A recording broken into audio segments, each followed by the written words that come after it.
mind. It's just wild, stupid, if you will, and I mean that in the most positive. It's all ridiculous. Wicked. Wicked ridiculous. All right, Boston.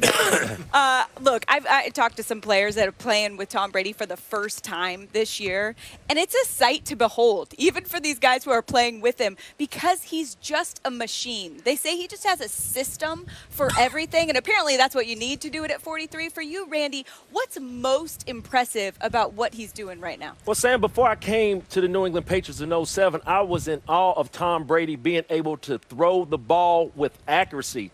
Coming there in 2007, we was able to set records. 20-plus years later, being able to change conferences, a lot of people don't realize how hard that is to do because in the AFC East, he's familiar with the Dolphins, the Bills, and the Jets. But then getting familiar to another team. But one thing that stands out to me, 20-plus years later, Rex, I've caught some of his football, Sam. And his big target over the middle, Chris Godwin. Look at the ball placement, being able to only we can get it. So you're talking about 20-plus years at the quarterback position where a lot of the quarterbacks, Sam, that you just put up on that screen, a lot of velocity was lacking from their arm talent later in their career. But 43, 20-plus years, I still see Tom Brady making those throws. Yeah, and these things don't happen just by accident, okay? Tom Brady is known for his work ethic, and he's known for his fundamentals. He's 43 years old, year 21, week 21, on a Friday practice before your Super Bowl, you're still out at practice doing it like you're a rookie. He's got this beginner's mindset. This is a team last year that really struggled protecting the football. You kidding me? This is the ball. This is a chaos ball drill. You're not allowed to look down at the balls. Your eyes have to be deep on the safety. Usually they say to the quarterback, never late down the middle. Well, you can throw late down the middle when your eyes are on the safety the entire time. This play is absolutely perfect. Besides Troy Aikman drawing all over it, it's perfect. Perfect throw, great movement in the pocket, perfect throw. And so it's so subtle. Like if you could literally watch a game and not even notice how he moves in the pocket. Right. But he is actually very agile, much like Dan Marino was in the pocket, where he wasn't sacked a lot because slide a little to the left, slide a little to the right. And again, just like those ball drills, your eyes are never dropping down on the rush. They're always downfield, not even at linebacker depth, at safety depth. And that's one of the reasons he is so good at this deep ball. In the last 7 games, nobody better at deep ball passes and deep ball touchdowns than Tom Brady at 43 years old. He's working at it. Yeah. Work ethic, deep ball accuracy, just the part of who he is as a player. So how are his teams successful for this long? Because it's not just all him. It's a football team. It's a team sport. And it's Brady, how he brings up everyone else to be better. The guy's 23 years old, okay? He's like 20 years older than players that he's playing with. So the generational gap, how he's still able to relate to those players. Devin White, linebacker. He's 22 years old, 20 years younger, but you see him in the locker room messing around with him in social media. Why? Because he feels like he has a relationship with him. Tom is up here, of course, but he brings himself down and he brings his teammates to here. And when you feel like that quarterback, the star in the stratosphere of accolades, is on your level and cares about you as a teammate and works with you, that's how the team thing happens. And that's how he's successful for 2 decades, Rex. Yeah, and going against this guy forever, man. You guys were in that locker room with Tom Brady. From afar, what I saw was, number one, this guy's one of the toughest cats of all time. I don't know if people, we know the preparation, we know the talent, we know all this, but he is so tough. He doesn't get rattled. That's who he is. But, Teddy, great point about how he can relate to the younger player, 20 years younger than him. That's why I said what I said about the Patriots. People want to play with Tom Brady. They sure do. It wasn't about coming to the Patriots to play for Bill Belichick, even though he's the best coach in the history of the game. It's about playing with Tom Brady. That's who you want to play with. And that's the impact he's had on this football team already, the Tampa Bay Buccaneers. And in the future, if people are going to line up, they're going to say, I want to go to Tampa. Why? Because I want to play with Tom Brady. And until he retires, that's always going to be the case. And everybody appreciates that work ethic, that passion. Why does Antonio Brown keep following him? Yeah. You took the word right out of my mouth. He had a retirement. I was sitting up here listening to you talking about guys following him. Rob Gronkowski, arguably the greatest tight end of our time, retired from the game, but guess why he came back? To play with Tom Brady. Antonio Brown, everything that he's been through, he wanted to come back to the game to play with who?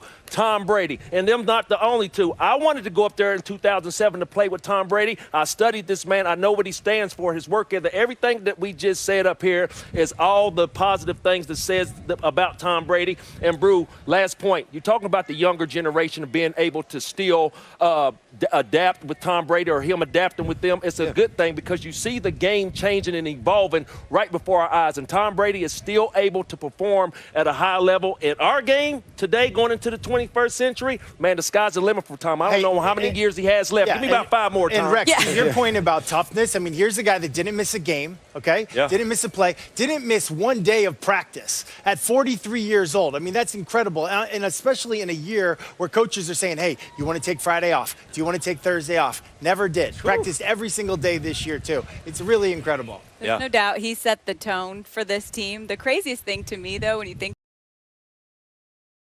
about it, this guy has started in a Super Bowl in 3 different decades, and he has started in a Super Bowl 3 times since turning 40. It is wild. It's just, look, at the end of the day, And no he's matter getting better how looking. well, he's that's getting much better that's looking. a whole too. other How we doing conversation. it? Speaking of better looking, Good job, Rex Alex. Ryan, give us some DraftKings plays of the day. Well, Sam, we're down to 2 teams, so, man, everybody knows you're going to go with Pat Mahomes, Tom Brady, and all that. Last time we looked, Tyreek Hill was setting a record against Tampa last time he played.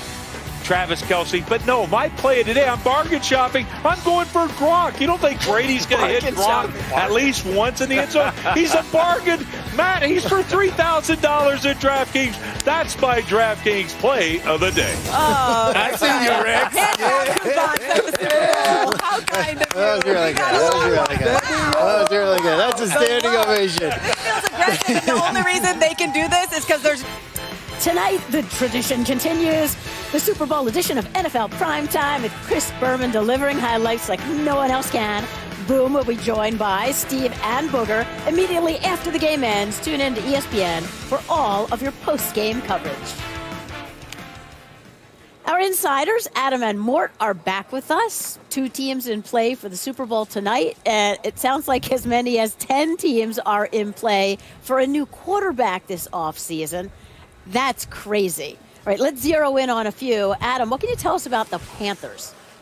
Well, Susie, one of the teams that is looking to upgrade the quarterback position is the Carolina Panthers. In fact, last weekend when they were in discussions with the Detroit Lions, they offered Teddy Bridgewater to the Lions in exchange for Matthew Stafford. Not only did they offer Bridgewater, but they also offered their 8th overall pick, a 5th-round pick, and Teddy Bridgewater to Detroit before Detroit shipped off Stafford to Los Angeles. But the fact that they were willing to part with Bridgewater tells you that his future in Carolina is shaky for the upcoming season, Mort.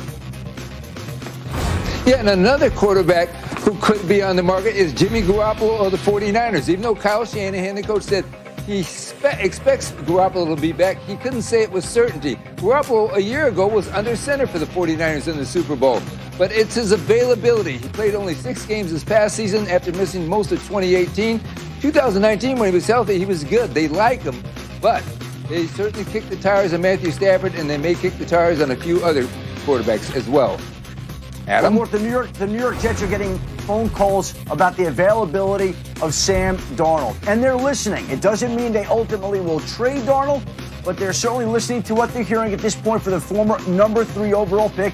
The Jets have a lot of different options with the number 2 overall draft pick. The Jets can use that pick on a quarterback. They can opt to try to trade for a quarterback. They can even hold on to Darnold. But they are taking calls. They are getting calls. And it would not be an upset if Sam Darnold were traded at some point here in the coming weeks, Mort.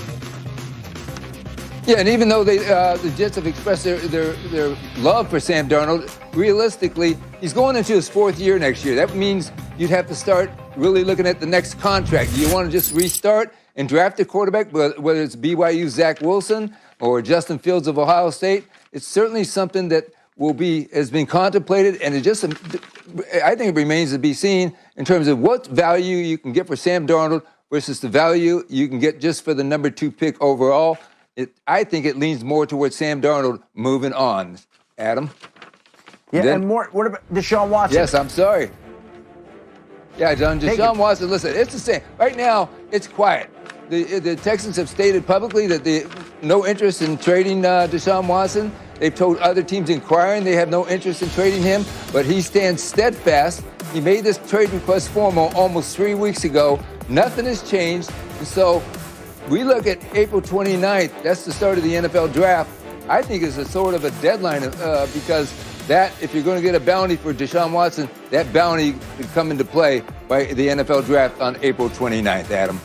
And the interesting part about that, Mort, is that all these teams that have interest in Deshaun Watson, they've been told no, and so they don't know what to do. Do you go on and you make your plans? I think teams right now have to proceed as if Watson won't be available, but they have been told that by the Houston Texans, and we'll see how that showdown shakes out. Meanwhile, take a look at all the teams that are potentially in the quarterback market this offseason. Jacksonville, we know, will use the number 1 overall pick on a quarterback. The Jets could do the same at number 2. Chicago has made calls about Carson Wentz, Matthew Stafford. The Colts have done the same thing. Washington football teams in the market. Carolina, we mentioned. New England still doesn't have a quarterback. New Orleans, Drew Brees likely to retire. The Denver Broncos making calls. The 49ers, we'll see what they do with Garoppolo. There is a lot of movement, and that doesn't even include some other teams like the Las Vegas Raiders, who also have been getting some calls on their quarterback, Susie. Yeah, there'll be some surprise teams, no doubt. Adam Mort, stand by for a second. Let's turn to our Hall of Fame quarterback. Steve, when you look at that, I mean, what do you think about not only all that movement, what it means for the position, for the future of the position? Well, the game has changed, Susan. We talk about it every week, and it is a quarterback-centric more so than ever. In fact, the unfair fight that being, the league making safety changes to the rules have allowed the game to become more wide open. And a quarterback now, the prototype quarterback is really, somebody who can run. You've got to be able to go get those extra yards. You got those extra touchdowns every day. You got Tom Brady here tonight. If Tom Brady started in 2021, the game's not coming to him. The game's coming to Patrick Mahomes, Deshaun Watson, Lamar Jackson, and that's the future. And so the future of quarterback, every team knows it is all about the quarterback. And I will do irrational things. The Rams were irrational in the past thinking, but in the now thinking into the future, that's now rational. Right. So in my mind, all those teams that need quarterbacks, they will almost do anything. Irrational in the past, rational today, and that's why I think in the next few weeks it's going to be super exciting to watch these quarterbacks land, because the teams know, like Sean McVay knew at the Rams, if I get my quarterback, and he had Jared Goff. Yes. He had Jared Goff. It's like, that's not enough. I want somebody who can take me the distance, and I'll do anything in the NFL in 2021 to get it, and you saw it. To your point, I think the question that all these coaches are asking themselves right now is, do I have a guy that I can win with? Or do I have a guy that we can win? He can be the reason that we win. And if you don't have a guy like a Deshaun Watson, a Patrick Mahomes, that can be the reason you win, we don't have to scheme for you. We don't have to cut the field in half. We don't have to hold your hand and walk you to the middle of the field. But I can give you a play, and you can make plays happen. If you don't have that guy, every team in the NFL is looking to upgrade now. They are. Well, every team's looking at the Chiefs, seeing a great innovative mind like Andy Reid, and they get the full measure of Andy Reid because of the quarterback that they have. Yes. So Sean McVay, Kyle Shanahan, Sean Payton, they're all going to be looking for, Frank Reich. All of them are going to be looking for the guy that gives them the full measure of the coach that I am. Yes. Right? Yes. I'll go the distance to get that guy. Right, but a big part of it is that marriage, and Patrick Mahomes and Andy Reid are the perfect marriage. But what about Watson specifically? I mean, obviously he's a phenomenal player. He'd be great anywhere. But what would you see as the perfect fit? Deshaun Watson, I mean, in the 2020s, there's going to be 5 guys that we look back and go, those are the guys, the quarterbacks that really made a difference. He's going to be one of them.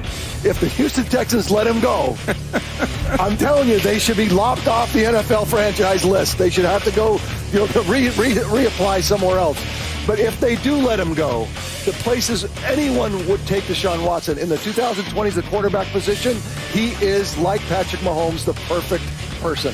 Well, you talk about places he could go, places that really have jobs open right now. Indianapolis, the job is open there. New Orleans, are they going to really be married to Taysom Hill and Jameis Winston? He's a difference maker. He's a guy you could put on a couple of teams, the Saints and Indy, and they may be in this game next year because he is that good, but it doesn't sound like they want to trade him. I don't think they want to, but I think Deshaun Watson might have the upper hand now. And I think that's very rare for a player to have that. But I think the fans and everyone else recognize that he's probably put him in a spot that's very unusual for big-time quarterbacks that I actually can do this without being toxic or, somehow poisoning the well to get me out of town. He actually might pull it off. And in San Francisco is another place. They have got to answer the Matthew Stafford trade. Well, and San Francisco is a team that if you put Deshaun Watson on, with that running game with Kyle Shanahan, there are a few playmakers at the head coaching offensive coordinator position in our game. McVay, Sean Payton, guys that can take the quarterback and raise him to another level, even when he's already great, and that's one of them out in San Francisco. Put Watson on a lot of those teams. Yes. We named, and we'll see him next year, right? We'll see him Super Bowl. next year. And Morton Adam, even more quarterback news coming in a little bit. Also ahead on Countdown.